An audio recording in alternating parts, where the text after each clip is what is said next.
사사시대 들어가죠. 제가 기도하겠습니다. 살아계신 하나님, 이제 사사시대에 들어갑니다. 하나님, 6년간의 정복 전쟁 이후에 이스라엘 백성들이 땅을 차지해서 이제 약속의 땅 가운데 살아가는 중인데, 하나님, 이 사람들의 삶을 보니까 하나님이 없는 것 같습니다. 자기 마음대로 살아가는 것 같고, 자기 뜻을 하나님 앞에 관철시키기 위해서 하나님의 뜻을 모른 척하는 모습들을 우리가 자주 보게 됩니다. 하나님, 근데 이게 우리 이야기 같아서 하나님, 우리가 이렇게 표현만 안 되었지, 글로만 안 쓰여졌지, 이것이 우리의 인생 이야기 같아서 하나님, 이 성경을 읽을 때마다 마음이 뜨끔뜨끔합니다. 하나님, 이 시간 우리가 이것을 배우고 끝나는 게 아니라 회개의 영이 임하시어서 하나님, 우리의 삶을 돌아보게 하시고 돌이키는 역사가 있을 수 있도록 우리와 함께하여 주시옵소서.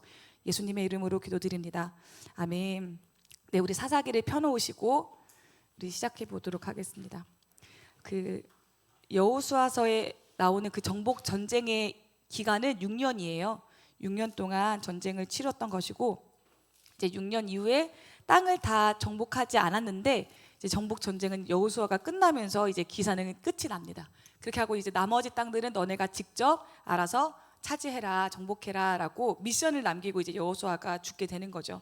그리고 그 이후에 이제 기록되어 있는 부분이 이제 사사기 앞쪽 한 1, 2, 3장 정도가 나머지 땅을 정복하는 사업이 쭉 나와 있고, 그 이후부터는 이제 하나님께서 12사사들을 통하여서 어떻게 구원해내는지 이야기가 쭉 나와 있고요. 그리고 사사기 제일 하반부 마지막에는 얘네가 어느 정도까지 타락했는지에 대해서 정확하게 짚어내고 있어요. 이제 시작을 해볼게요. 사사기죠. 사사는 누구일까요? 사사는 사람이죠. 벌써 누구라고 얘기했나요? 사사는 사람입니다. 사사는 사람이고 직분이라고 해야 되나요? 직분이에요. 사사는 어떤 사람들을 사사라고 할까요? 1번 목회자, 2번 장군, 3번 재판관, 4번 난 모른다, 아무것도 모르겠다. 장군. 그리고 제가 다 정답은 사실 맞아요. 장군이기도 하고요, 영적 지도자도 맞고요, 재판관도 맞습니다.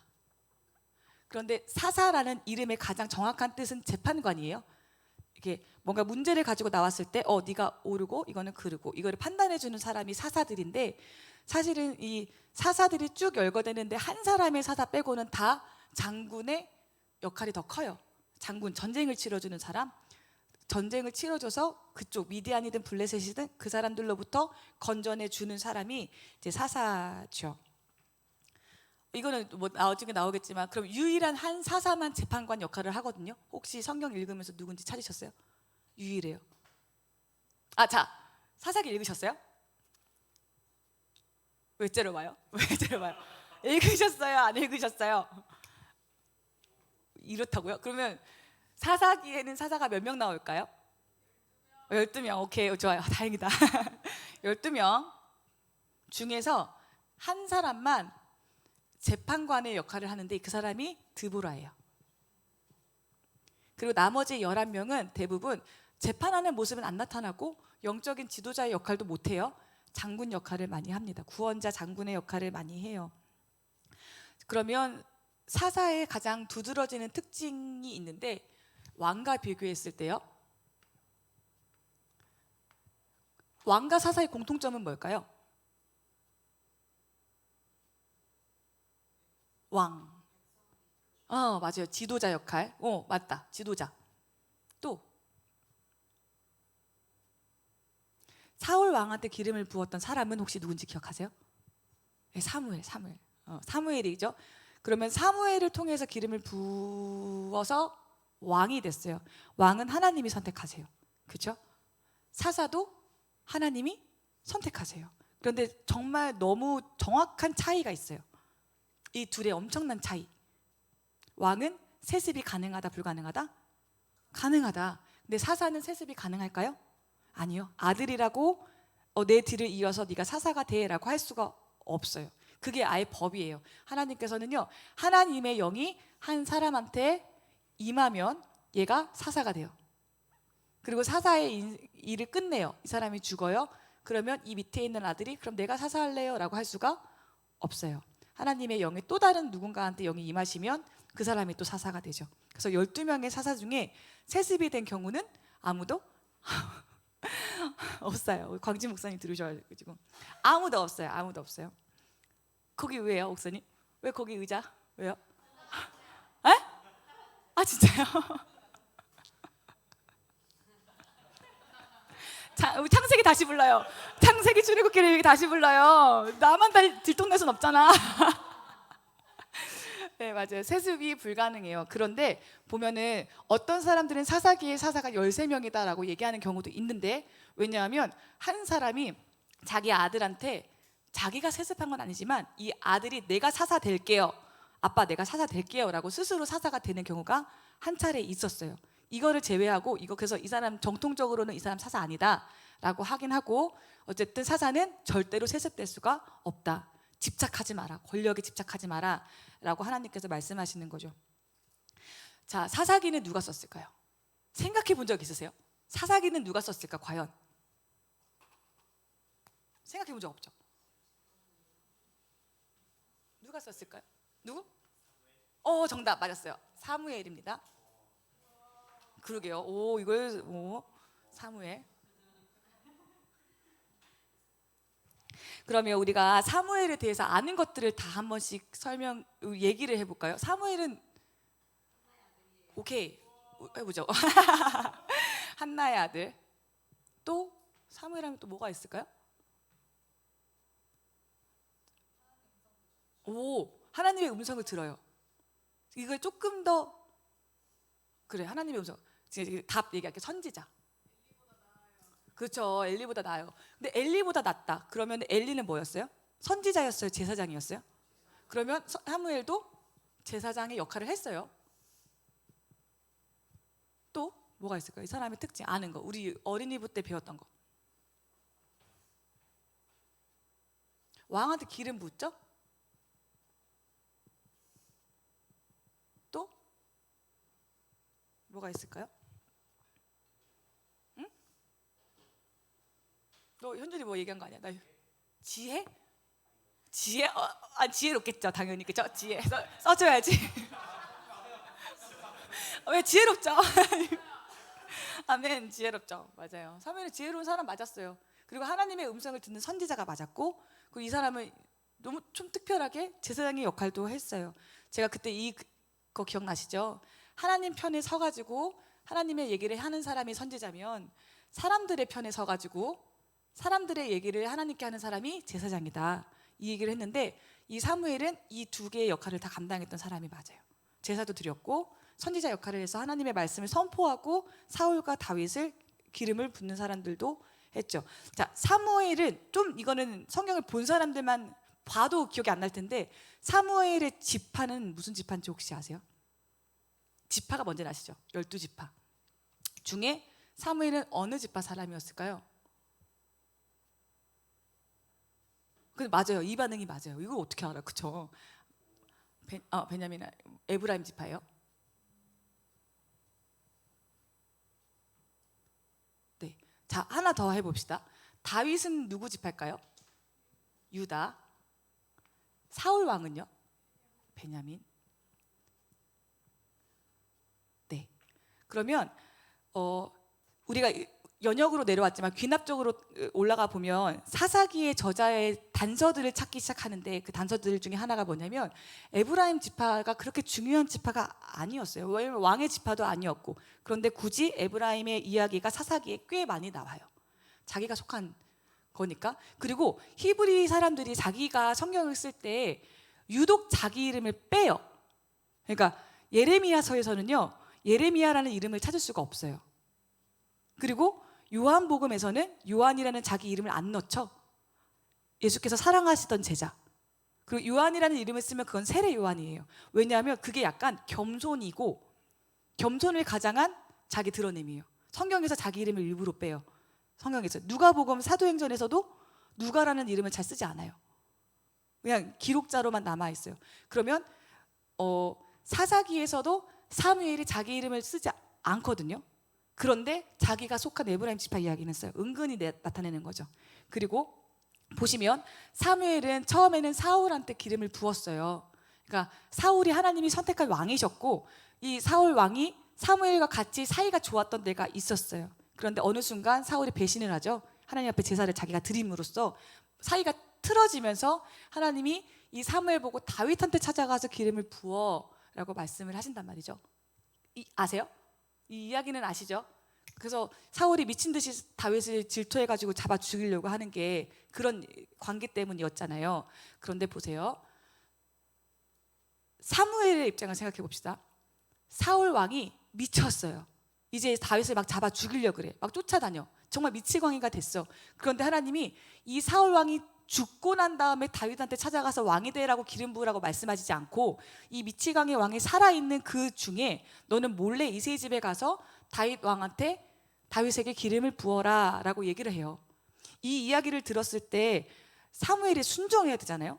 선지자니까 당연히 그래야 돼. 근데 이거는 목숨을 건 일이 아니었을까요? 네, 당연히 걸었죠. 왕이에요. 그리고 얘는 정상적이지 못해요. 만약에 그 화살이 다윗이 아니라 사무엘한테 가서 사무엘을 잡아 죽이려고 한다면 죽일 수 있었어요. 그렇죠? 얘는 이미 모든 걸 다 뛰어넘었던 미치광이 왕이었으니까. 사무엘도 목숨을 걸었단 말이죠. 그리고 이거는 이제 사무엘과 사울의 관계인데, 또 봅시다. 이스라엘 백성 사람들이 있어요. 이 사람들이 아직 왕이 있는데, 아무리 사무엘이 선지자라고 하더라도 왕이 있는 상태에서 다윗이 진짜 왕이야, 야, 왕은 세습되는 거잖아, 왕은 그의 아들 요나단이 왕이 돼야 되는 건데 왜 갑자기 다윗이야 하는 여론도 분명히 의식할 수밖에 없었을 거예요. 그런 상황에서 사무엘이 사사기를 썼어요. 사사기를 쓸 때 가장 많이 나오는 반복되는 문장 중에 하나가 뭐냐면, 각기 제 길로 가는 거, 소견대로 가는 것도 맞는데 이것도 굉장히 많이 나와요. 그때에는 왕이 없으므로. 사사기를 쓰면서 그때는 왕이 없으므로 이런 일이 있었다, 그때는 왕이 없으므로 이런 일이 있었다, 그때는 왕이 없으므로 이런 일이 있었다라면 지금은 왕이 있다 없다? 왕이 지금은 있다. 그때는 없었다. 이거 사사기를 지금 쓰고 있는 지금 시점에는 왕이 있었다. 그런데 왕이 있는데 왕이 사울 왕이었을 경우는 이거는 하나님이 버린 왕이기 때문에 다윗의 왕권을 이제 옹호해 줘야 되는 거예요. 기름을 부었으니까. 다윗이 이 사람한테 이제 진짜 하나님의 왕은 다윗이야 라는 얘기를 사무엘이 해야 되는 거예요. 왜냐하면 첫 번째 자기 목숨 걸려 있고, 두 번째 하나님의 뜻이고. 그러니까 이런 마음과 부담감과 어떤 나를 죽일 수도 있어, 나를 없앨 수도 있어 라는 그 불안함 속에서 쓴 책이 사사기라면 왜 사무엘이 사사기를 썼는가를 생각해 보면 쉬워져요. 조금. 왜 썼을까요? 하나님이 진짜 세우는 왕이 따로 있어. 이 이야기를 하고 싶은 거예요. 왜 굳이 어려운 유다 지파, 베냐민 지파 얘기를 했냐면, 사사기의 시작은 유다 지파 이야기로 시작이 돼요. 유다 지파가 어떻게 순종했는가, 땅을 정복하기 위해서 유다 지파가 가장 먼저 올라오죠. 사사기 1장 1절에 보면 이스라엘 자손이 여호와께 여쭈어 이르되 우리 가운데 누가 먼저 올라가서 가나안 족속과 싸우리이까. 2절에 여호와께서 이르시되 유다가 올라갈지니라. 유다가 얼마나 순종을 잘했는지를 먼저 시작한 다음에 사사기 제일 마지막 장에 보시면 베냐민 지파가 얼마나 많이 타락했는지를 얘기를 해요. 베냐민 지파가 어떤 식으로 사람들을 이렇게 괴롭혔고 어떤 식으로 파멸될 뻔했는지, 완전히 지파 하나가 없어질 뻔했거든요. 그러니까 어떤 왕이 더 진짜 왕이겠느냐라는 것을 사무엘이 얘기하고 싶은 거죠. 유다를 칭찬해요. 베냐민을 깎아내려요. 이게 뭐 그렇다고 막 만들어낸 얘기들은 아니지만 구조가 그렇잖아요. 시작은 유다로 엄청나게 순종했어. 그런데 베냐민은 순종하지 않았어. 그러면서 은근히 에브라임 지파 자기 지파 얘기 넣고, 그리고 그때는 왕이 없었다, 지금은 왕이 있다.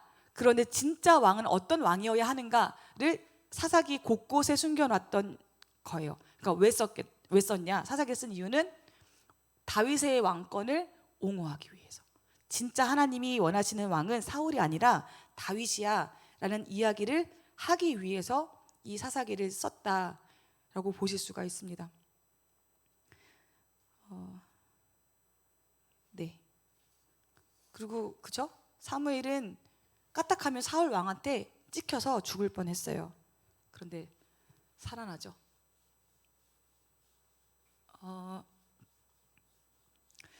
사무엘은 선지자이기도 했지만 제사장이기도 했고 굳이 따지자면 마지막 사사이기도 했어요. 그런데 이제 마지막 사사였는데 사무엘이 노년에 욕심을 좀 부려서 자기 아들들한테 사사직을 줘버리죠. 그런데 이제 그 아들들이 뇌물을 받고 공정한 재판을 하지 않아요. 그러면서 사람들이 왕을 달라고 요청하죠. 이제 그렇게 하면서 사사 시대는 완전히 끝이 나요. 그러면 기록 시기는 보시면 그때는 왕이 없으므로라는 말을 단서로 삼으면 지금은 왕이 있다. 그러면 이 시대는 왕정 시대다. 사사기는 사사 시대의 이야기이지만 이게 쓰였던 시기는 왕정 시대다. 그리고 성경 내적 증거를 보면 왕정 시대인데 여전히 사울이 왕이고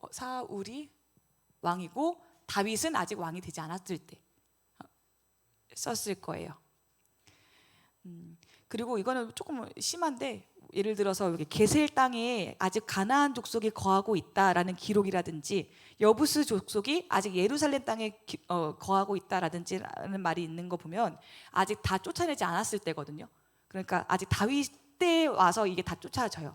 그러니까 아직 다윗이 정권을 잡기 전이라고 보실 수 있습니다. 그렇다면 자 이어서 갈게요. 하나도 안 어려워요. 어렵다는 표정 지으면 안 돼요. 하나도 안 어려워요. 사사기가 왕정시대 때 쓴 성경이고 왕정시대 때 사무엘이 다윗 왕권을 옹호하기 위해서 변호하기 위해서 쓴 성경이라면 원독자는 누굴까요? 이스라엘 사람들, 그렇죠? 이스라엘 사람들인데 이스라엘 사람들 중에서 왕권에 대해서 의심을 갖고 있는 사람들. 다윗 왕 진짜 다윗이 이런 소문 사라지게 하려고 이스라엘 사람들을 향해서 이 성경을 썼겠죠. 그래서 원독자라는 조금 어려운 말을 쓰면 원독자는 당연히 이스라엘 사람들이다. 왕정 시대를 살아가고 있는 이스라엘 백성들이다. 조금 더 구체적으로 얘기하면 다윗이 아직 왕이 되기 직전에 이스라엘 사람들한테 쓰였다. 왜? 다윗의 왕권을 옹호해주기 위해서. 그리고 자기 목숨을 살려야 되니까. 그 하나님의 뜻이기도 했고. 네, 이렇게 됩니다. 사사기는 사무엘이 썼어요. 구조를 보시면 구조는 아까 제가 말씀드린 것처럼 쉽습니다. 3장 6절 그리고 3장 7절부터 16장까지 그리고 17장에서 21장 이렇게 세 구조로 나눠지는데요. 첫 번째는 아직 정복하지 못한 땅들을 정복하려고 전쟁을 치른 얘기가 나오는데 그거 아세요? 하나님께서 처음에 가나안 정복을 명하시면서 너네가 이런 땅을 가질 거야 라고 했던 영토가 예를 들어서 요 정도라면 실제로 이스라엘 백성들이 정복한 땅의 영토는 요 정도예요. 요 정도의 차이가 나요. 왜냐하면 하나님이 안 주셨기 때문이 아니라 불순종해서 가서 들어가서 이걸 확장을 시켜야 되는데 얘네들이 그냥 안주해 버려요. 그리고 안주하면서 또 이 모든 가나안 땅을 여호와화해야 되는데 본인들이 가나안화 되어 버립니다. 보시면 그래서 1장부터 3장 초반절까지는 여기가 이스라엘이 정복해야 되는 땅들인데 정복하지 못함으로 나오는 결과들의 이야기가 쭉쭉쭉 이어질 거예요. 그러니까 니네가 왜 이렇게 사사시대 때 고통을 받는지, 너네가 왜 그렇게 망하는 길로 들어서게 됐는지가 이때가 원인이 되는 거죠. 순종하지 않았어요. 유다 지파를 제외한 많은 지파들이, 대부분의 지파들이 순종하지 않고 그냥 여기 정도에서 그냥 만족하고 맙니다. 그리고 두 번째 파트 가장 중심되는 내용이죠. 여기가 12명의 사사들 이야기가 나오고요. 6명의 대사사, 6명의 소사사가 나와요. 네. 분량 차이예요. 그냥 분량이 많으면 대사사, 분량이 적으면 소사사. 그리고 마지막 17장에서 21장 마지막 결론 부분이 이제 자기 옳은 소견대로 행하는 이스라엘 백성들, 특별히 이제 베냐민 지파가 얼마나 나쁜 사람들인가. 보시면 레위인인데 첩을 둬요. 그러니까 목회자가 첩이 있어요. 세컨드가 있어요. 그 세컨드랑 같이 돌아오는 길에 동성 성폭행을 당할 뻔하죠. 그 이야기가 거기서 나오는 거예요. 여기 나오는 얘기. 그렇게 하다가 자기 첩을 줘버려요. 그래서 집단 성폭행이 일어나죠. 그래서 그 여자가 죽으니까 그 여자를 토막내서 12지파에 주고, 그 12지파를 보고 이 한 지파가 열받아서 그래 우리 베냐민 죽여버리자. 그래서 그 이야기가 하반부에 나오는 얘기. 얼마만큼 타락했는가 이야기가 사사기의 마지막 부분에 나와요. 근데 결론이지만 이 마지막 부분에 이렇게 타락했어 라고 하면서 다시 시작되는 성경이 룻기의 시작 1장 1절은 사사들이 7일하던 때 여전히 사사시대 중에 룻이라는 사람, 보아스라는 사람이 있었다. 하나님의 등불은 꺼지지 않았다라는 이야기를 쭉 이어서 사무엘이 하고 있는 거죠. 사무엘이 룻기도 썼습니다. 네, 정복하지 않는 땅 파트를 잠깐 보고 싶어요. 여호수아가 죽었어요. 제가 계속 반복적으로 말씀드리는 것 중에 하나가 성경의 1장 1절은 그 성경의 전체 뉘앙스를 좀 잡아줘요. 분위기를 잡아줘요. 그런데 여호수아가 죽었어요. 영도자이고 모세의 후계자이고 여호와의 종이었던 여호수아가 죽고 나서 그 이후에 이제 있었던 일들이 쭉 이어집니다. 유다 지파를 제외한 모든 지파들이 하나님께 순종하지 않아요. 그래서 유다 지파가 그 역할이 두드러지고 부각됩니다. 그 이후에는 계속 타락하는 이야기로 들어가기 시작해요.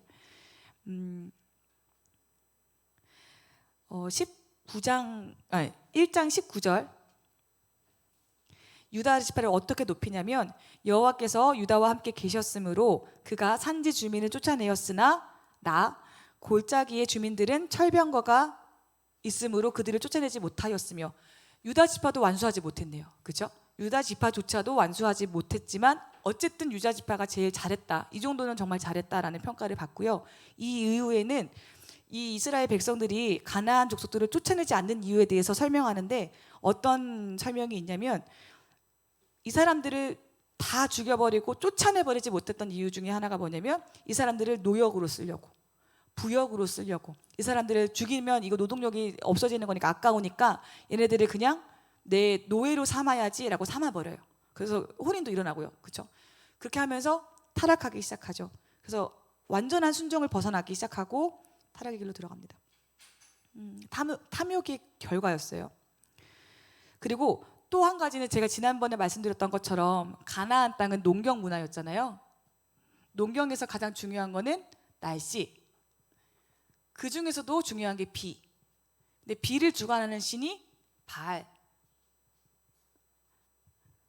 바알에게는 아내가 있었는데 아스타롯 혹은 아낫, 똑같은 말이에요. 이름이 그냥 다른 거예요. 아스타롯과 바알이 신이었고 특히 이 바알은 비의 신이었는데 이 비의 신의 바알을 깨워서 이게 5월에서 9월인가요? 4월에서 9월인가요? 건기 때는 비가 안 와요. 근데 그러면 어떻게 생각했냐면 가나안 사람들은 바알이 잠들었어. 자고 있으니까 비가 안 와. 얘를 깨워야 돼. 얘를 깨우려면 어떻게 깨우지? 아내를 깨워야 돼. 왜냐하면 둘이 성관계를 함으로 비가 내린다고 생각을 했었으니까 아내를 자극시켜야 돼. 그럼 아내를 자극시키려면 어떡하지? 신전에서 성관계 해야 돼. 그래서 신정창기라는 말이 여기 나오죠. 이때 나오는 거예요. 그래서 신전이 있으면 그 밑에가 다 창녀굴이에요. 여기가 다 창녀굴이 있어요. 그러면 창녀들이 창남도 있고요, 동성애도 있고요. 다 들어가 있으면 여기 들어가가지고 자극해서 이 아내가 깨어나서 바알과 성관계를 맺으면 비가 내린다라는 것이 가나안의 종교였거든요. 그러니까 이스라엘 이 순전한 사람들이 이걸 보면서 굉장한 매력을 느꼈어요. 그래서 바알 숭배, 핑계는 좋죠. 우리 이제 정착해야 돼요. 우리 유목 아니고 우리 농민들이 되어야 하는데 그러려면 비가 중요한데 비의 신은 바알이네요. 근데 바알을 자극하려면 아스타롯을 깨워야 되네요. 이런 식으로 가서 바알 숭배에 참여하게 되죠. 나중에 보시면 진짜 마음 아픈 얘기가 열왕기하 계속 나오는데 어떤 얘기가 나오냐면 이스라엘 백성들이 이런 역사가 쭉 이어지다 보니까 바알을 부르면서 하나님을 부른다고 착각해요. 아예 착각을 해버려요. 그러니까 나 기도하러 가. 어디가? 나 교회 기도하러 가. 누구한테 기도해? 나 부처님한테 기도해. 라고 하면서 아무런 이상하지 않는 거예요. 하나님 이퀄 바알이 돼버린 거죠. 아예 그렇게 돼버려요. 나중에. 근데 그 시작이 뭐였다? 가나안 사람들을 부역 노동으로 쓰기 위해서 자기 탐욕 때문에 죽이지 않음으로 시작된 역사였어요. 이게 그렇게 시작이 됩니다. 하나님은 굉장히 오랫동안 참으셨죠. 이렇게 바알 숭배 그리고 탐욕의 결과로 이스라엘은 타락의 길에 접어듭니다. 불과 6년 만에 정복 전쟁 6년 동안 하고 바로 그냥 타락해 버려요. 그렇게 하면서 사사기에는 죄 패턴이 7번 나옵니다. 7번의 죄 패턴이 나와요. 죄 패턴이란 건 어렵지 않고 밀어버릴게요. 네, 전혀 어렵지 않고 죄를 범하면 하나님이 치세요. 심판하세요. 심판하면 얘네들이 하나님께 부르짖어요. 그러면 우리 하나님이 들으세요. 그럼 사사를 세우시고 구원하세요. 그러면 평화가 임합니다. 그럼 뭐예요? 죄 지어요. 이 패턴이 7번 반복되는 책이 사사기다. 하나님이 7번 동안 7번, 이거 더 많았겠죠? 사사가 12사사가 기록되어 있다고 해서 12사사만 있는 건 아니에요. 더 많은 사사들이 있었을 거예요. 기록이 안 남아 있어서 그렇지. 그런데 이렇게 7번 죄의 패턴이 반복되고 있습니다. 제가 이게 노란 색깔 선 있죠? 여기서 큰 동그라미가 대사사고요. 그냥 이름만 있는 게 소사사예요. 그리고 소사사들은 대부분 평화의 때에도 사사들이 있었어요. 평화의 때에도. 평화의 때는 이제 소사사들의 때죠. 소사사들 중에서도 그래도 평화의 때를 지는 사람들이 있었고, 대사사들은 굉장히 큰 핍박과 어떤 심판의 가운데 있었다라고 보시면 됩니다. 이제 우리가 12명의 사사들을 다 볼 수는 없고 몇몇 사람들만 뽑아서 볼 건데, 어쨌든 12명의 이름은 다 한 번씩 언급을 해볼게요. 첫 번째 사사가 누구냐면 온니엘입니다. 사사가 되는 조건 딱 하나는 뭐냐면, 하나님이 그 사람 위에 하나님의 영을 내려주실 때, 하나님이 그 사람을 선택해서 세우실 때 이 사람은 사사가 되는 거예요. 조건이 없어요. 그런데 조건이 없고 하나님의 긍휼과 선택하신가 주권 아래 사사가 되지만, 보시면 12명의 사사들 중에 어느 한 사람도 하자가 없는 사람이 없어요. 다 어떤 하자들을 다 가지고 있어요. 온니엘 같은 경우는 그나스 사람이죠. 그나스 혹은 그니스 사람이에요. 우리 지난주에 기억하실지 모르겠어요. 그나스 사람은 겐족속 사람이고, 아니다, 걔는 그나스 사람 자체, 이 사람은 가나안 족속 사람이에요. 그러니까 이방인이에요. 이방인. 물론 온니엘은 이제 갈렙과 같이 유다 지파의 어떤 지도자급이긴 했지만, 기억하세요? 지난주에 왜 갈렙이 헤브론 땅을 달라고 했는지. 왜냐하면 정통성을 갖고 싶어서. 자기의 이름 자체가 개고, 짓는 개라는 뜻이 갈렙이고, 갈렙은 그나스 사람이었기 때문에 이스라엘의 정통성, 혈통적으로 가지고 있는 정통성을 가질 수가 없었어요. 그러니까 자기의 정체성에 대한 한계를 보충하기 위해서 헤브론 땅을 달라, 그 정통성이 이어지고 있는 헤브론 땅을 나한테 달라라고 해서 그 땅을 정복해서 지도자의 자리를 이제 견고하게 하죠. 그만큼 갈렙도 자기의 출신이 이방인이라는 거에 대해서 어떤 그런 뭐라고 하니까 자기 비하적인 그런 마음이 있었던 거예요. 온니엘도 마찬가지였겠죠. 그런데 하나님이 수많은 이스라엘 사람들이 있었음에도 불구하고 이방인이었던 온니엘을 선택하셔서 이 위에 하나님의 영을 부으신다고 하시면, 하나님 입장에서도 봤을 때 쓸 사람이 없는 거죠. 유다 지파든 어느 지파든 이스라엘 사람들 중에 쓸 사람이 없으니까 그나스 사람 위에 하나님의 영을 부으셨다. 이거 약간 이거 좀 억지인데, 이거 좀 비약인데, 계속 가봅시다. 하나님의 영을 부으셔서 메소포타미아 왕 구산 리사다임으로부터 이스라엘을 건져내십니다. 이게 첫 시작이에요. 그리고 나서 40년 동안 평화의 시간이 있는 다음에 두 번째가 두 번째가 에훗입니다. 혹시 에훗을 부를 때 수식하는 말이 뭔지 아세요? 맞아요. 왼손잡이. 왼손잡이 에훗이라고 불러요. 에훗의 지파는 베냐민. 야민 더하기 벤 이라는 합성어거든요. 야민은 오른손 혹은 오른쪽, 오른 이렇게 오른쪽 손. 벤 아들. 벤 오른손의 아들들의 지파가 베냐민인데 그 중에서 에옷은 굳이 왼손잡이라고 쓰는 거죠. 세 가지 정도 설이 있어요. 첫 번째는 진짜 왼손잡이, 단순하게 왼손잡이. 두 번째는 어떤 자기의 하자가 있는 사람, 소외된 사람, 혹은 왼손으로 싸우는 뭐 용병들 이런 의미도 있어요. 어찌됐든 베냐민에서 하나님이 오른손의 아들들 중에서 왼손잡이를 선택하십니다. 이 사람은 소외된 사람이었어요. 소외된 사람이었어요. 그리고 이 사람의 직업, 해야 할 일이 뭐였냐면 에훗 당시에 모압이 이스라엘을 이제 억압하고 있었거든요. 에글론이라는 왕이. 에훗이 하는 역할은 자기 하자인 왼손잡이 그 손으로 에글론한테 조공을 바치는 일이었어요.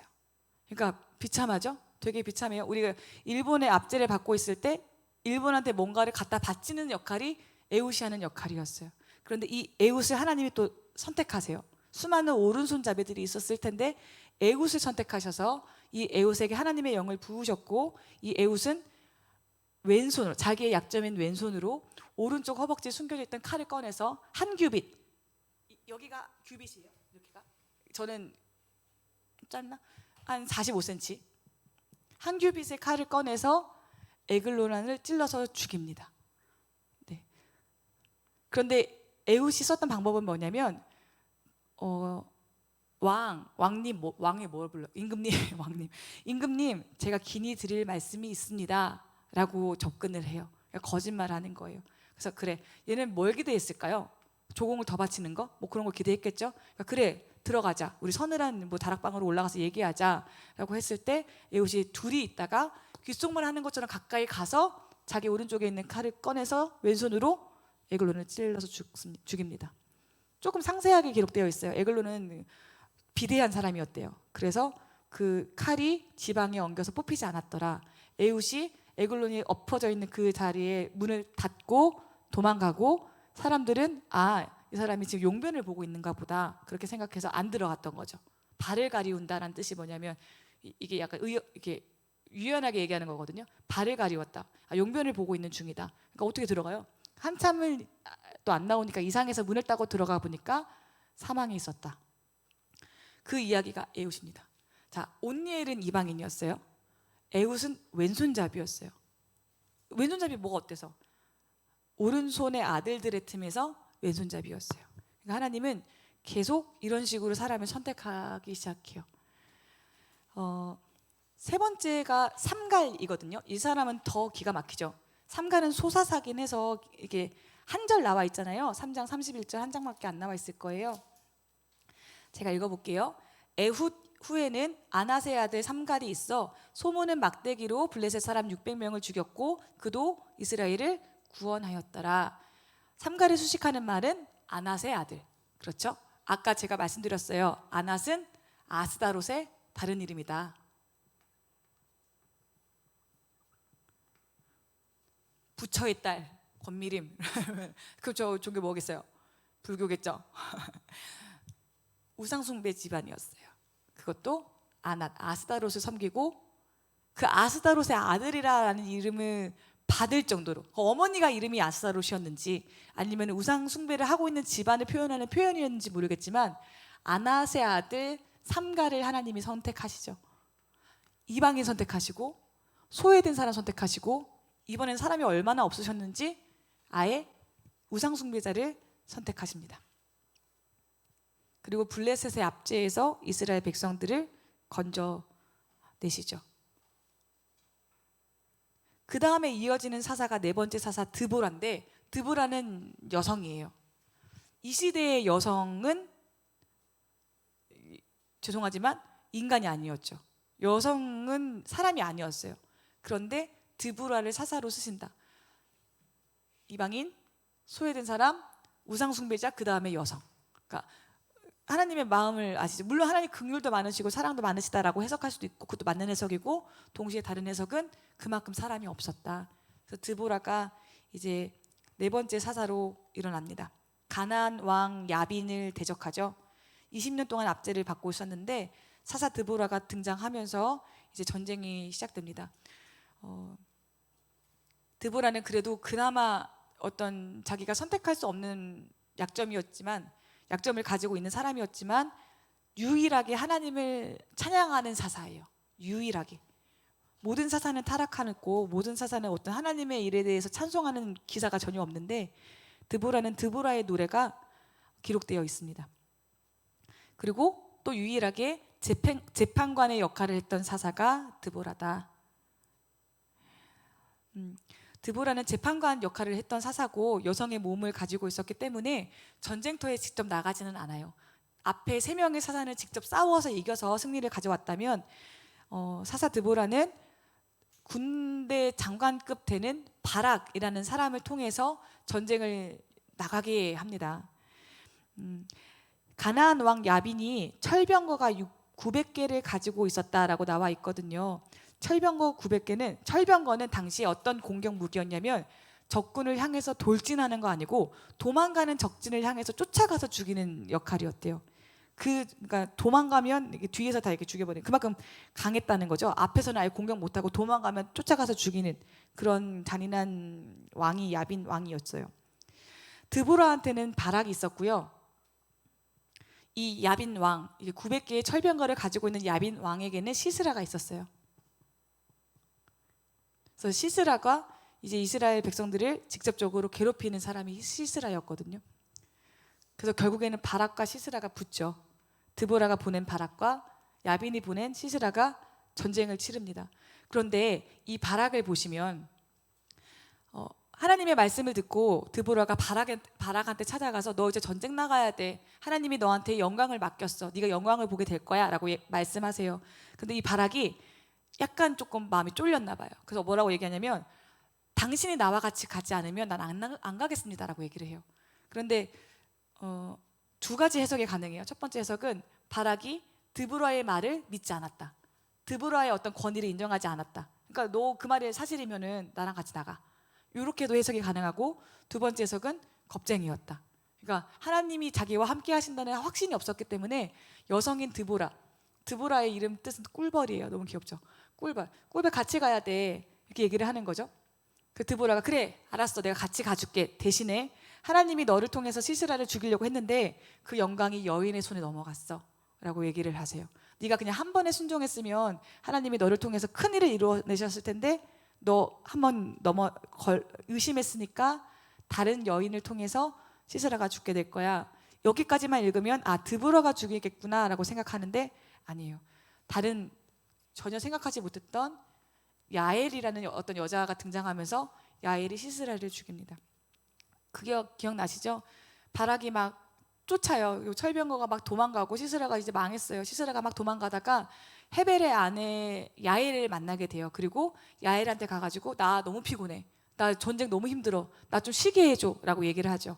그래서 야엘이 들어오라고 해요. 자기 장막으로. 그리고 너무 목이 마르다 물 좀 다오 했는데 물 말고 뭘 주냐면 우유를 줘요. 생각해보세요. 생각해봅시다. 우유를 줘요. 우유의 효능. 맞아요. 우유 먹으면 자요. 피곤해요. 엉긴 젖을 줘요. 재워요. 이불을 덮어줘요. 그리고 망도 봐줘요. 편하게 주무시라고. 시스라요 편하게 주무세요. 내가 망 볼게요. 우유 드시고 좀 주무세요. 모성으로 반응해요. 그 다음에 잠드니까 어떻게 하죠? 말뚝을 가지고 와요. 관자놀이에 이렇게 놓으면 관자놀이에 놓고 찍어서 죽입니다. 그게 야엘이 한 일이에요. 그러니까 드보라는 바락이 해야 할 일을 순종하지 않으므로 야엘에게 영광이 넘어갔다. 야엘이 시스라를 죽였다. 이거를 두고 이제 걸고 넘어지는 사람들이 있어요. 어떻게 걸고 넘어지냐면 이거 비윤리적이다. 어떻게 모성이라는 가짜 어떤 그런 걸 거짓말해가지고 어떻게 시스라를 하고 어떻게 여자가 남자한테 먼저 말을 걸고 그렇게 따지면 시스라도 잘못했죠. 헤벨의 아내 야엘인데 헤벨한테 가지 않아요. 남편한테 먼저 얘기를 해야 되는데 아내한테 먼저 얘기하는 거는 고대 근동에서 이미 되게 뭐랄까 무례한 거예요. 뭐 지금이야 뭐 다 얘기할 수 있지만 남편이 없이 있는 아내한테 말을 거는 거는 이거는 성적인 조롱이고 어떤 이렇게 무슨 아무튼 나쁜 그런 건데 먼저 아무튼 범한 거죠. 그래서 나중에 드보라가 자기가 막 하나님이 하신 일을 찬양하면서 야훼를 높입니다. 그리고 드보라는 확실히 여성이 맞는 게 시스라가 진 걸 표현할 때도 어떻게 표현하냐면 시스라의 엄마가 얼마나 속상할까? 아마 이 시스라가 뭐 많은 처녀들도 데리고 오고 많은 조공도 갖고 와서 자기 엄마한테 잘해줄 것 같고 엄마는 이 성공한 아들을 기다리고 있는데 어떡하냐? 그 엄마는 이제 아들을 잃었네? 라면서 약간 조롱조롱 노래를 부르거든요. 그래서 이 드보라 이야기에는 여성들이 많이 등장합니다. 여성 사사였기 때문에. 바락은 조금 하고 그렇게 하고 그래서 4장에는 이제 이야기체로 이제 이 이야기가 제가 했던 이야기가 나오고 5장에는 시가체로 시로 노래로 이제 바락의 노래와 드보라의 노래가 나오면서 똑같은 이야기가 한 번 더 반복되죠. 그 이후에 등장하는 사사가 기드온 5번째 사사입니다. 아주 유명하죠. 기드온은 미디안의 압제를 받을 때 7년간. 근데 비교적 짧아요. 그렇죠? 압제 기간이 7년이면 굉장히 뭔가 귀여워 보이죠?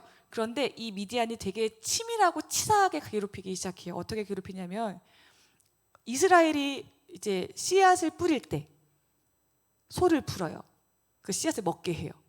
그러니까 만약에 종을 바치게 하는 게 목적이었다면 농사를 잘 짓게 해야 되잖아요.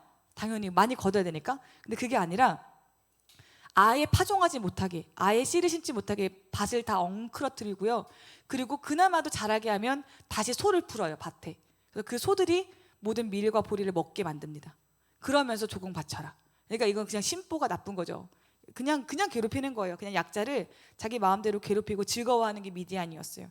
그리고 이 공포가 심리적으로 얼마나 큰 강박이 됐냐면, 압력이 됐냐면 사람들이 뭐라고 못해요.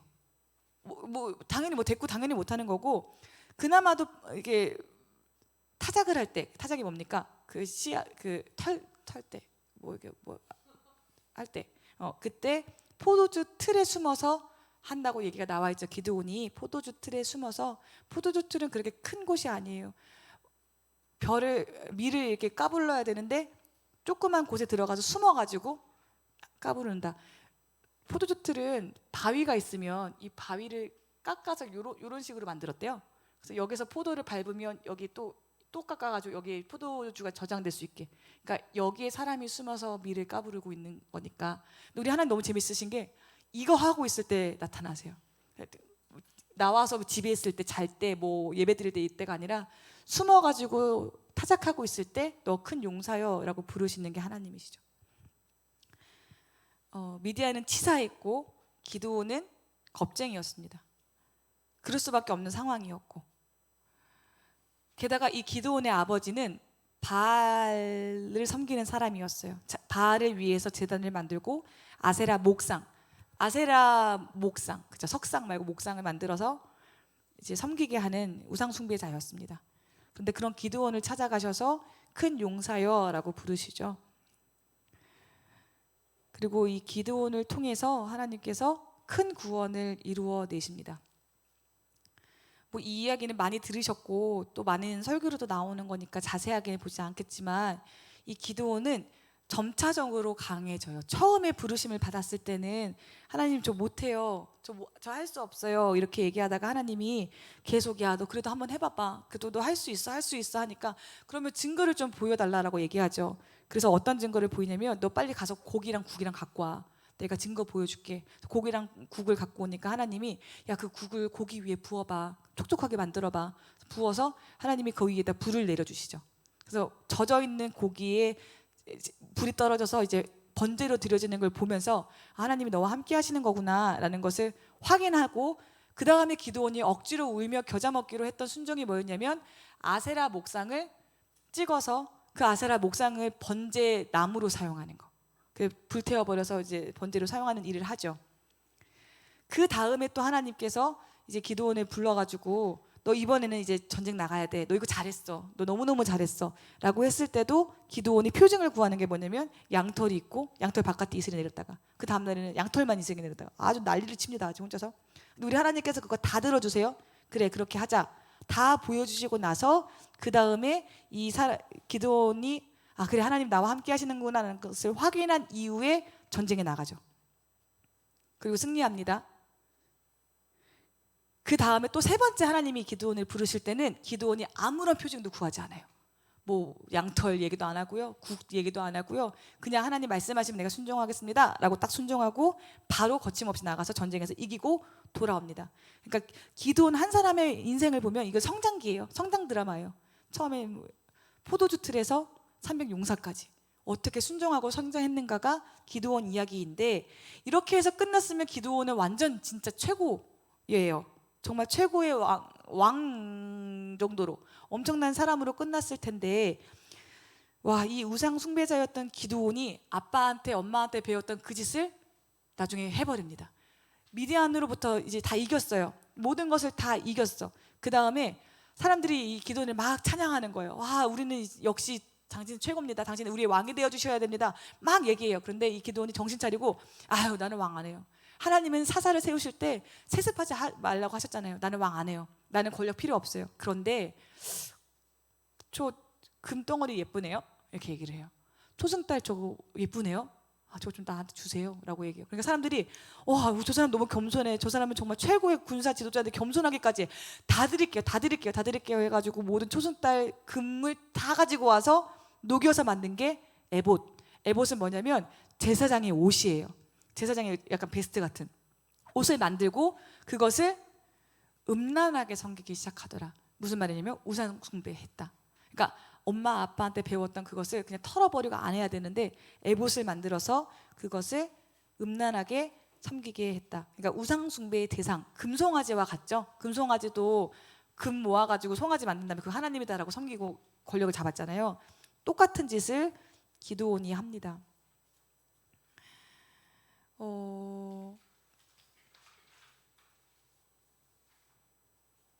네, 기드온이 그렇게 넘어지기 시작해요. 흔들리기 시작합니다. 그리고 이 기드온의 아들의 이름은 아비멜렉이에요. 이 아비멜렉의 이름의 뜻은 나의 아버지는 왕이다. 나는 왕 안 될 거예요. 나는 왕 안 돼. 근데 내 아들의 이름은 나의 아버지는 왕이야. 그럼 나는 누구야? 나는 왕인 거예요. 그러니까 겉으로는 겸손하고 겉으로는 되게 깨끗한 척했지만 야망을 가지고 있던 사람이었죠.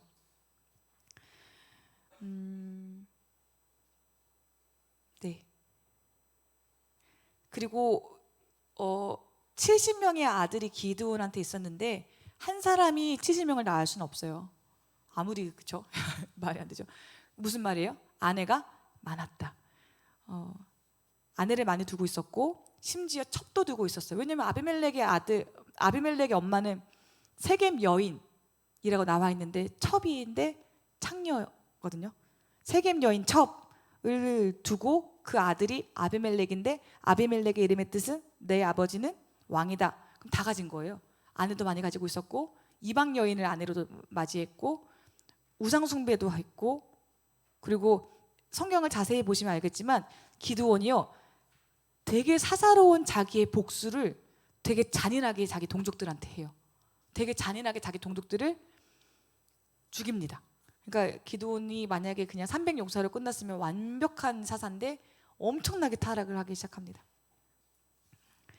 그러면서 등장하는 게 이제 어떤 사람은 이 사람도 사사라고 얘기하지만 어쨌든 우리는 사사에서 배제시킬게요. 아비멜렉이 등장하고 이 아비멜렉이 한 날에 그 70명의 자기 형제를 한 곳에서 죽여버린다라고 얘기를 하죠. 왜냐하면 자기가 왕이 되고 싶어서. 근데 이 70이라는 숫자는 제가 말씀드렸죠. 우리 성경에서는 숫자가 의미를 많이 가지고 있다. 1000이면은 진짜 많다 이런 뜻이다. 1000이면 되게 많은 숫자다 이런 말 했었는데 70이라는 숫자도 성경적으로 히브리적으로 혹은 고대 근동의 문화에서 봤을 때 70이라는 숫자 자체는 이상적인 왕족의 가족 수예요. 이상적인 왕족의 가족 수. 그러니까 진짜 기드온이 70명이 있었는지 아니면은 이게 본인의 어떤 욕심을 드러내는 어떤 욕심을 표현하는 표현이었는지는 모르겠지만 아무튼 이 70명의 형제를 아비멜렉이 한 날 한 장소에서 다 죽여버립니다. 그런데 이때 도망 나온 사람이 요담이라는 막내 아들이 도망 나와서 가까스로 살아남습니다. 그리고 이 요담이 알레고리하죠. 비유, 풍유. 그리고 나무들의 왕이라는 제목으로 알레고리적 이야기를 사람들한테 합니다. 뭐 감람나무도 있고 뭐 여러 가지 나무가 있는데 나는 안 해. 그러니까 갑자기 가시나무가 등장해가지고 내가 왕이 될 거야 이렇게 해버렸다. 그러면 이 가시나무가 정확하게 지목하고 있는 사람은 아비멜렉이다. 그 이후에 이 아비멜렉이 이제 전쟁에 이제 휘말리게 되고요. 아비멜렉이 죽게 되죠. 아비멜렉은 위에서 여자가 던진 맷돌에 머리를 맞아서 죽습니다. 머리가 깨져서 막 죽으려고 하다가 어떤 소년 병사를 불러가지고 내가 여자의 손에 죽는다는 소문이 나면 안 되니까 너 빨리 나 칼로 찔러서 죽여라 해서 그렇게 죽는 비참한 최후를 맞이하는 게 아비멜렉이 되죠. 자, 사사기를 쓴 사람은 사무엘. 사사기를 쓴 이유는 누가 진정한 왕인가에 대한 답. 그럼 이 아비멜렉의 이야기를 넣은 이유는 진정한 왕은 누구인가? 어떤 게 진짜 왕인가? 하나님이 선택한 왕이 진짜 왕이 아니겠는가? 이 이야기를 아비멜렉 이야기를 통해서도 반복해서 하고 있는 중인 거죠. 네, 사무엘이 그 얘기를 계속 하고 있는 중입니다. 그 다음에 6번째가 돌라. 할아버지 이름까지 소개하는 유일한 사사예요. 10장 1절에서 2절에 나와 있는 돌라.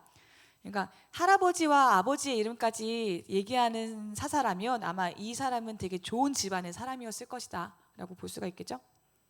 그 다음에 7번째가 야일. 야일은 보시면 다른 사사들은 여호와께서 그 사사를 통해서 이스라엘을 구원하셨다라는 기사가 있는데 야일한테는 구원했다라는 말이 나오지 않아요. 그러니까 전쟁이 없었다는 뜻이겠죠. 평화로웠던 때의 사사가 된 것으로 보입니다. 야일은. 그렇죠. 성경 한마디 한마디에 이런 게 다 담겨져 있어요. 신기해요.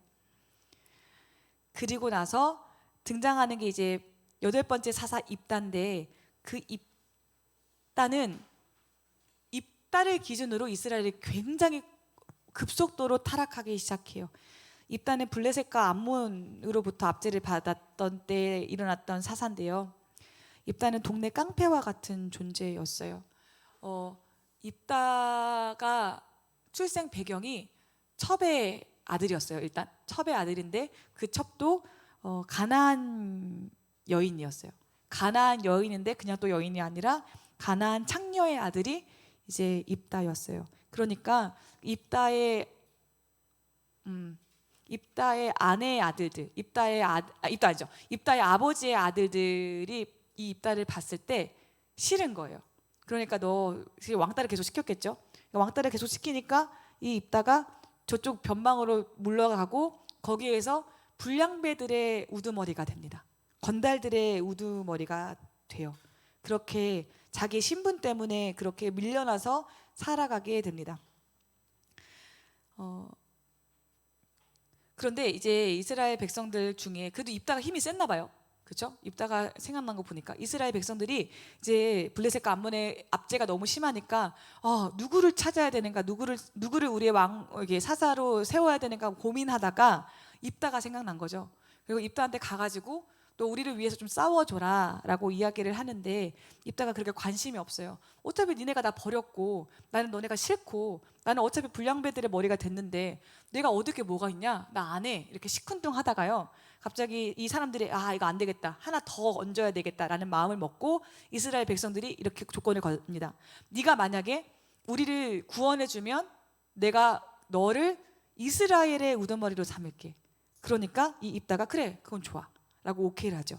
자, 제가 설명했던 이 입다의 설명 중에 이상한 점 없으세요?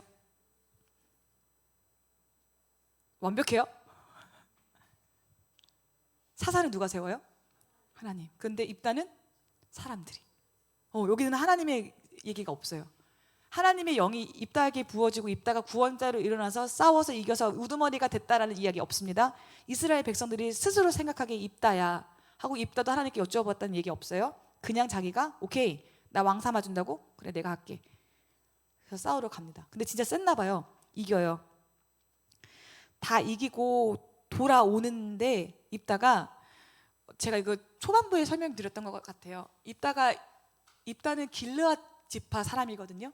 근데 길르앗 지파 사람들이 살고 있던 그 지역은 그 지역의 가장 주신이 뭐였냐면 바알이 아니라 그모스였어요.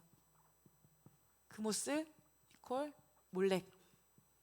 몰렉의 제사법 인신제사. 제가 말씀드렸죠. 소머리, 손바닥, 달궈진 놋, 그 위에 아들 놓고 아들이 뛰면은 제가 지금 신을 영접하고 있구나. 그렇게 인신제사. 입다가 살고 있는 길르앗 지역에는 그모스 숭배가 강력했고 입다는 그것에 영향을 받아요. 그러니까 하나님이 시키지도 않는 서원을 하는 거죠. 내가 이기고 돌아올 때 누군가가 나를 맞으러 나올 때 제일 먼저 나오는 그 사람을 내가 하나님께 번제로 드리겠다. 하나님은 거기에 대해서 침묵하십니다. 말씀하지 않으세요. 그러니까 얘 입장에서 환영하러 강아지가 나오겠어요? 환영하러 송아지가 나오겠어요? 노래 부르면서 소고 치면서 염소가 나오겠어요? 아니죠. 사람이겠죠, 당연히. 그리고 생각해 보세요. 여자가 나올 걸 알고 있었어요. 그렇죠? 다윗이 전쟁에서 이겼을 때 가장 먼저 나가서 노래 불렀던 사람은 남자였어요, 여자였어요? 여성들이 나와서 다윗은 만만이다, 사울은 천천히다, 그 얘기하는 거 여자. 그렇죠? 홍해를 건넜을 때 아론이 노래 부르면서 나갔어요? 미리암이 노래 부르면서 나갔어요? 미리암이 속옷 치며 나가면서 하나님을 찬양하고 전쟁에 이긴 걸 찬양하잖아요. 입단을 알고 있었어요. 사람이 나올 거고 여성이 나올 거다. 조금 더 생각하면 그럼 누가 나오겠어요? 아내 아니면 딸이겠죠? 아마 알고 있었을 거예요, 입단은. 그런데 애통해합니다. 되게 애통해하면서 야, 너 진짜 나를 마음을 너무 아프게 하는 딸이여. 네가 나오면 어떡하니? 나올 거 다 이미 알고 있었겠죠. 당연히 그건 문화인데, 여성이 나오는 게 문화인데. 그런데 아무튼 입단은 서원했기 때문에 내가 너를 바칠 수밖에 없어 라고 얘기하고 이 딸을 번제로 바쳐버립니다. 서원을 깨도 될까요? 그래서 어떤 사람들은, 어떤 설교자는 이 입다의 이야기를 두고 설교하실 때 이렇게 어려운 서원도 하나님께 드렸으니까 지켜내는 이 입다와 같이 하나님께 서원한 것은 반드시 지켜야 합니다라고 설교하는 설교자들도 예전에는 있었어요. 요즘에는 없는 것 같고. 근데 아니에요. 하나님 인신제 좋아하실까요? 깨시는 걸 좋아하실 것 같은데요, 그렇죠? 그래서 이 딸이 내가 처녀임으로 2달 정도 처녀의 몸으로 죽는 게 슬프니까 친구들과 같이 울고 돌아오겠습니다. 그래, 그거 허하겠다. 그래서 2달 동안 산에 가서 울고 돌아와서 이제 이것도 2가지 설이 있는데, 첫 번째는 그냥 처녀로 평생 살게 하는 거, 2번째는 정말로 인신제사. 그런데 인신제사 드렸다라는 게 정설이에요. 사람을, 자기 딸을 바쳐버립니다. 그리고 입다 이야기에서 그 서원, 이 인신제사가 너무 강하기 때문에 놓치는 부분이 하나가 있는데, 뭐냐면 이 입다는요, 기드온, 입다, 이 둘의 공통점이 하나가 있었는데 뭐냐면 에브라임 지파예요.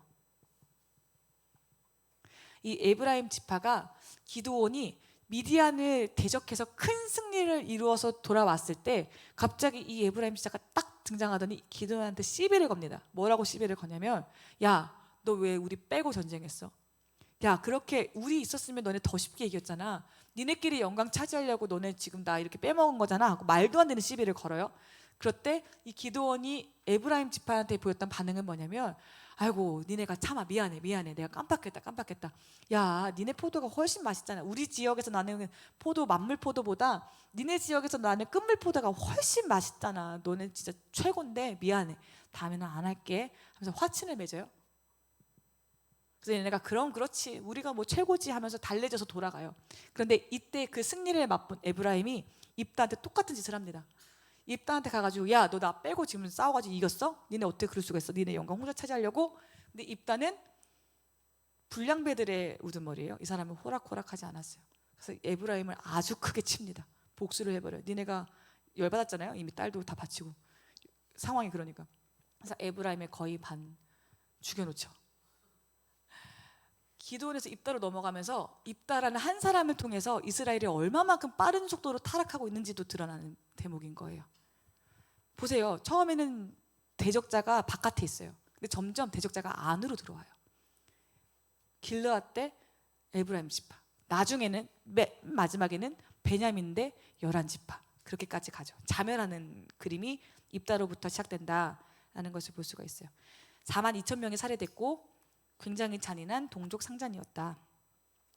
그 다음에 이제 소사사가 입산, 엘론, 압돈이 되게 짧게 나옵니다. 그리고 마지막 사사가 삼손이에요. 삼손은 뭐 너무너무 잘 아시죠? 나시린이었어요. 포도주와 독주를 마시지 말라. 어떠한 부정한 것도 먹지 말라. 뭐 시체를 만든다든지 그런 거 하면 안 되고, 삭도를 머리에 대지 말고. 이런 나시린 서원은 민수기 6장 3절에서 12절에 나와 있는 내용들이에요. 그 나시린 서원. 민수기라고 하니까 되게 먼 성경 같은데 그게 멀지 않은 성경이죠. 민수기는 이제 광야 2세대를 향해서 쓴 거였으니까 멀지 않는 이야기예요. 나시린 서원을 태중에서부터 그렇게 하나님으로부터요, 너 나시린이야 라고 지목을 받았는데도 삼손은 자기 마음대로 삽니다.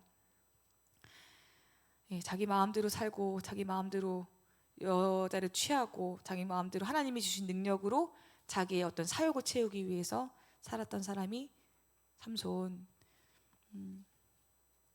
삼손이 결국 들릴라한테 이제 자기 비밀을 누설하고 머리가 다 밀려 버리잖아요. 그리고 힘을 다 잃게 돼요. 삼손이 완전히 몰락하게 됩니다. 그런데 사사기 16장 18절 31절 이 기사를 읽어보면 하나님의 영이 머리를 자름으로 떠나요. 힘을 잃게 돼요. 그리고 한 구절이 있어요. 그러나 삼손의 머리카락이 다시 자라기 시작했다. 근데 그 머리가 자라기 시작하면서 다시 힘이 들어오기 시작해요. 하나님께서 삼손을 기억하셨다라고 보시면 되죠. 그리고 삼손이 맷돌을 가는 일을 하잖아요. 눈 뽑히고 나서. 그게 뭐였냐면 집안에서 가장 낮은 소년 종이 하는 일이 그거였대요. 맷돌을 가는 거. 그러니까 놀리는 거죠, 이 사람들이 일부러. 그리고 성경의 기사에 보면은 삼손을 재롱을 부리게 했다. 얼마나 비참했을까, 그렇죠? 어떤 재롱을 피우게 했을까요? 그러니까 불쌍해요. 너무 불쌍. 근데 어떻게 자기가 그렇게 했는데.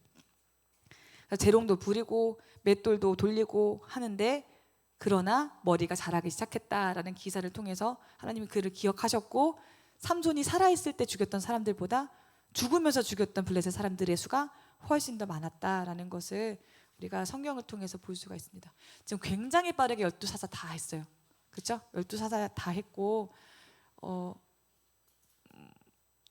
조금 오시죠? 느낌이 하나님께서 뽑으시는 사사 다 하자가 있는 사람들이었다. 여성이기도 했고 이방인, 우상 숭배자, 겁쟁이, 그리고 뭡니까? 우두머리, 나쁜 사람들의 우두머리 입다. 인신제사 바치는 사람.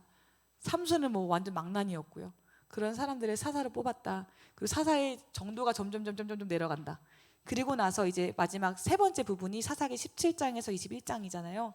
정말로 최악, 왕이 없으므로 자기 옳은 소견대로 행하는 이스라엘의 모습이 어떤 모습인지를, 이거는 클라이맥스죠. 완전 바바바바바 막 진짜 막 엄청 쏟아내는 부분이 이 부분이다. 17장 6절 한번 보시겠어요? 우리 같이 읽겠습니다. 17장 6절 시작. 그때에는 이스라엘의 왕이 없었으므로 사람마다 자기 소견에 옳은 대로 행하였더라. 이제 17장과 21장을 한 덩어리로 보시면 이 한 덩어리의 시작이 왕이 없으므로 자기 옳은 대로 행했다고요. 21장 25절이 한 덩어리의 마지막 부분이라고 보시면 똑같이 나옵니다. 그때 이스라엘의 왕이 없으므로 사람이 각기 자기의 소견에 옳은 대로 행하였더라.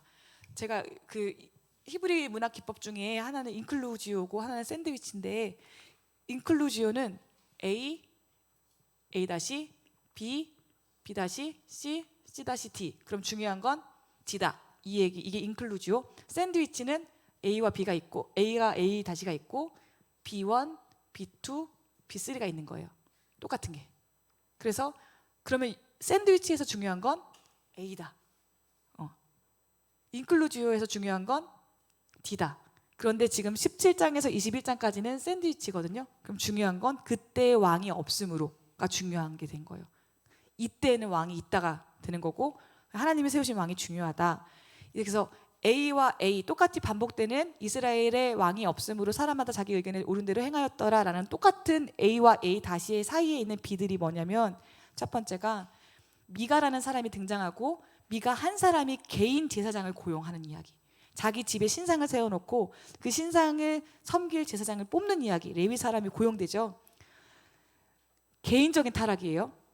B2가 뭐냐면 단지파 사람이 우상을 새겨서 섬기는 이야기. 개인적인 타락에서 한 지파의 타락이에요. 그리고 이제 제사장이 빼앗겨서 가죠. 미가의 제사장이 단지파로 끌려가 더 좋은 조건으로 가가지고 이제 제사장 역할을 합니다. 그다음에 B3가 뭐냐면 베냐민 기브아인의 만행.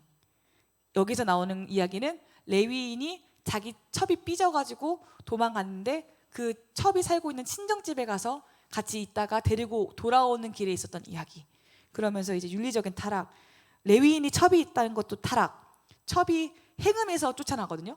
그것도 타락, 그렇죠? 이 첩이 윤간을 당해요. 집단 성폭행을 당해요. 타락. 동성애를 얘기를 하죠.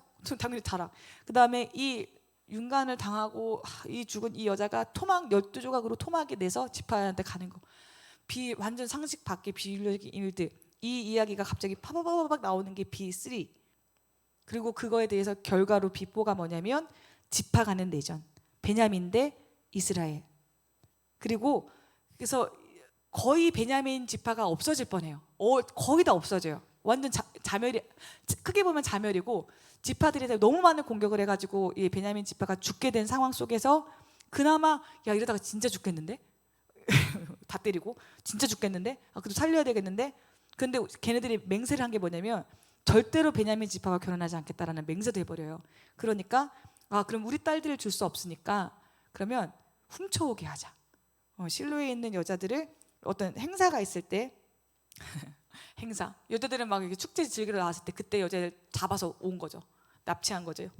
그렇게 해서 베냐민 지파가 아내를 찾게 하는 이야기 하고 A 다시가 나오면서 그때의 왕이 없으므로 자기 옳은 대로 행했다라고 하면 사사기가 끝나요. 암흑으로 끝납니다. 그리고 나서 등장하는 게 룻기. 룻기의 저자도 사무엘.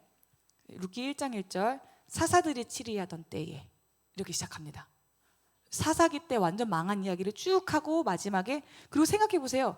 그 룻과 보아스의 아들이 이세고 이게 쭉쭉쭉 그러니까 얼마 안 되는 거예요. 시간적으로 보시면 사사들이 치리하던 때에 심지어 그 땅에 흉년이 들었대요. 유다 베들레헴에 한 사람이 베들레헴에 흉년이 들었대요. 베들레헴이란 뜻은 빵의 집입니다. 곡식의 집, 먹을 것이 넘쳐나야 하는 그 땅에 흉년이 들어서 이제 한 사람이 그의 아내와 두 아들을 데리고 모압 지방으로 가서 거류했대요. 이것도 웃기죠. 지파별로 자기가 이제 제비를 뽑아서 하나님으로부터 기업을 받은 땅이 있는데 그 땅을 버리고 모압 땅으로 가버려요. 그리고 이 부모가 자기 아들들의 짝꿍으로 모압 여인들을 짝지어줍니다. 이방인과의 결혼인 거죠. 그러니까 다 너무 그래요. 여기도 좀 그래요. 그런데 거기에서 나오미의 남편이 죽고 말론과 기륜이죠. 이름 헷갈리네. 두 아들도 죽어서 모압 여인 며느리 2명과 그리고 이제 나오미라는 베들레헴 출신 유다 지파 한 여인이 살아남습니다. 나오미가 시어머니가 며느리들한테 너네 돌아가라고 얘기하고 한 명은 돌아가고 한 명은 남습니다. 근데 그 룻이 남는데 그 룻이 고백하는 게 어머니의 하나님이 나의 하나님이 될 것입니다 라고 선포해요. 그러니까 효심도 효심이지만 아마 어머니 어떻게 그 믿음이 들었는지 모르겠어요. 근데 하나님에 대한 믿음이 룻 안에 들어갔고 룻이 그 기업의 영광을 같이 갖고 싶어서 들어오게 되죠. 룻. 그리고 하나님은 룻을 또 하나님이 또 눈여겨보고 있던 한 사람 보아스라는 사람을 만나게 하시죠. 만나게 하셔서 둘이 이제 결혼할 수 있게 하나님께서 인도하십니다. 4장 18절 보시겠어요? 룻기 4장 18절 베레스의 계보는 이러하니라. 베레스는 헤스론을 낳고 헤스론은 람을 낳았고 람은 아미나답을 낳았고 아미나답은 나손을 낳았고 나손은 살몬을 낳았고 살몬은 드디어 보아스를 낳았고 보아스는 오벳을 낳았고 오벳은 이새를 낳고 이새는 다윗을 낳았더라. 보아스는 기업 물을 자였어요. 우리 그때 창세기 할 때 아브라함이 자기 본토 치자 아비스를 떠난다라는 의미가 뭐냐면 기업 물을 자들, 친족들이 없는 곳을 떠나 나오는 것이었다. 그거는 굉장히 어려운 일이었다. 이렇게 말씀드렸었죠. 그러니까 보아스는 나오미의 기업 물을 자예요. 근데 이게 무슨 뜻? 왜 사람들이 기업 물을 자가 싫으냐면 나 기업 물을 자 안 할래요라고 얘기하잖아요. 보아스 전에. 이게 왜 싫으냐면 자기 이름을 지우는 일이에요. 그러니까 나오미의 며느리인 이 룻을 기업 물을 자로 내가 이 사람을 돕겠습니다라고 하면 보아스는 보아스의 이름이 족보에서 없어지는 거예요. 말론과 기론의 이름이 남는 거죠. 그런데 그럼에도 불구하고 이 룻의 마음에 하나님이 계시고 이 룻의 나오미를 섬기는 이 섬김의 모습을 보니까 내가 도와줘야 되겠습니다라고 하면서 스스로 자기 이름을 지울 것을 선택한 거죠. 그런데 족보에 누가 이름이 나와 있죠? 네, 보아스의 이름이 나와 있어요. 기론과 말론의 이름이 나와야 정상이에요. 원래대로라면. 그런데 하나님은 보아스를 기억하셔서 보아스를 통해서 다윗이 나왔고 다윗은 결국 누구의 조상이 되죠? 예수님. 예수님의 조상이 됩니다. 메시아의 계보에 드는 일이 이루어지게 됩니다. 은혜죠.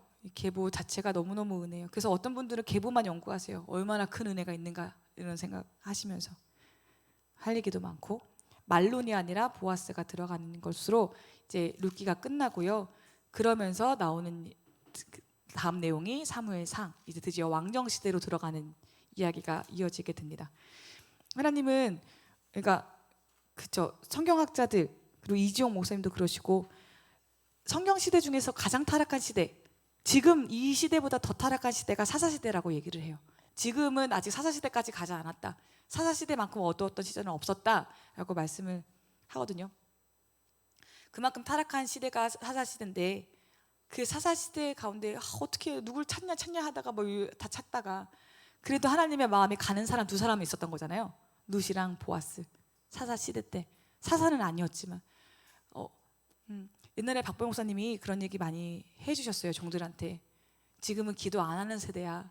지금은 아무도 헌신 안 해. 지금은 모두가 다 자기 삶의 만족을 위해서 달려나가는 시대인데 그렇기 때문에 조금만 기도해도 니네 티 난다 라고 말씀하셨어요. 니네가 조금만 헌신해도 티 난다. 너네가 제가 이제 제 얼굴이 침뱉기인데 이제 신학교에서 기도 얼마나 하세요? 라고 물어보면 어떤 애가 발제를 하면서 그런 얘기 하더라고요. 전도사인데 우리 솔직히 까놓고 얘기합시다. 30분도 기도 안 하잖아요. 이러는데 와 저가 진짜 맞은 것 같더라고요. 니네 30분도 기도 안 해라고 얘기하고 싶었어요. 너무 충격이었어요. 근데 걔네들의 분위기 그렇지 우리는 30분도 기도 안 하지. 그런 시대가 돼버렸단 말이죠. 그런데 우리가 1시간 기도한다? 그러면 어떻게 되겠습니까? 현준아 그치? 네, 우리 현준이랑 저랑 영성일지 쓰거든요. 같이 서로 현준 알았어 이렇게 기도 진짜 많이 하거든요. 저는 제가 좋아하고 사랑하는 사람한테는 얘기해요. 너 1시간 기도해라.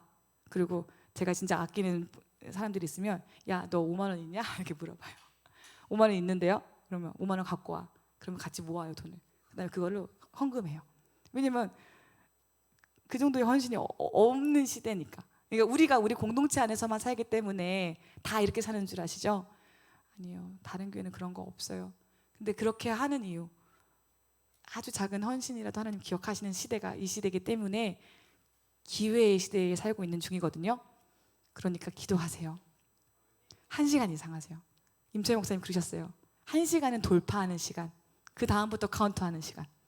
그러니까 1시간 이상을 해야 기도에 들어간다. 기도하세요. 룻이 되세요. 보아스가 되세요. 인구야 하세요. 네, 1시간 하시고 헌금할 수 있으면 마음껏 하세요. 그거 하나님 갚으실 거예요. 전 믿어요. 갚으셨고 여태까지 헌금하고 절대로 4시간을 따로 중요하죠. 4시간 중요한데 4시간만 챙기지 마세요. 재정과 재능과 건강과 시간을 하나님께 드리면 당장은 힘들어도 하나님 분명히 룻과 보아스한테 베푸셨던 그 은혜를 우리에게 허락해 주실 거라고 저는 확신해요. 사사시대가 되기 전에, 더 세상이 어두워지기 전에 우리가 그렇게 하나님의 마음을 좀 시원하게 해드리는 룻과 보아스가 되기를 원합니다. 기도하시겠습니다. 살아계신 하나님, 어둡고 답이 없고 가망이 없고 소망이 없는 하는 사사시대 중에서도 하나님의 마음을 시원하게 해드리는 정말 무더운 여름날의 얼음 냉수와 같았던 보아스와 룻이 있었습니다. 하나님, 우리가 그런 사람들이 되고 싶습니다. 하나님이 누구를 보낼까? 누구와 대화할까? 누가 내 마음을 시원하게 해줄 수 있을까라고 찾으실 때 룻과 보아스가 눈에 띄었던 것처럼 하나님, 우리가 주님의 눈에 띄고 싶습니다. 하나님, 그러려면 대가 지불이 필요합니다. 우리가 가지고 있는 시간을 나를 위해서만 쓰지 않게 하시고 하나님의 영광을 위해서 쓰게 하여 주시옵소서. 내가 가지고 있는 재정을 하나님 아까워하지 않고 주님의 나라를 확장시키는 일에 쓸 수 있게 도와주시옵소서. 내 재능도 마찬가지고 심지어 나의 건강마저도 주님께 드리고 싶습니다. 하나님, 그리하여서 하나님의 마음을 좀 안심시켜 드리고 싶습니다. 세상은 점점 악해진다고 하고 마지막 때로 향하고 있다고 말하는데 정말 그것이 눈에 보이는데 하나님, 그렇기 때문에 우리가 더욱 보아스처럼 내 이름을 지우고 룻처럼 해야 할 일들을 하겠습니다. 주님, 무언가 해주지 않으셔도 괜찮습니다. 주님, 우리의 존재를 통해서 주님 좀 쉬셨으면 좋겠사오니 하나님, 우리가 그 헌신자들이 될 수 있도록 도와주시옵소서. 하나님, 너무너무 사랑합니다. 예수님의 이름으로 기도드립니다. 아멘. 고생하셨습니다.